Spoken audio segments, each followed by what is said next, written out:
బాగి కడుపులో ఉన్న బిడ్డ అష్టమి తిథి నాడు రోహిణి నక్షత్రంలో పుట్టబోతుందని, తన వల్ల మనోహరికి ప్రాణగండ ఉందని చెంబ చెప్పడంతో, ఏంటి చెంబ నువ్వనేది అంటే ఆ బాగి కడుపులో ఉన్న పిండం వల్ల నాకు గండం ముంచుకు రాబోతుందా అని చెప్పి మనోహరి అంటూ ఉంటే, అవును, కంసుడి పాలిట శ్రీకృష్ణుడు మృత్యువైనట్టు నీ పాలిట ఆ బాగి కడుపులో ఉన్న పిండం మృత్యువుగా మారబోతుంది అని చెప్పి అంటూ ఉంటుంది.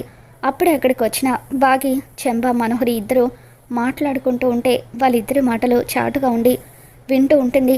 ఇక అప్పుడు మనోహరి అంటే ఆ బాగి కడుపులో ఉన్న పిండం ఆయుష్ పెరిగే కొద్దీ నా ఆయుష్ తగ్గిపోతుందన్నమాట అని అంటూ ఉంటే, తన కడుపులో ఉన్న పిండాన్ని బయట పడేస్తేనే అప్పుడు నువ్వు క్షేమంగా ఉంటావు అని చెంబ మనోహరికి చెప్తూ ఉంటుంది.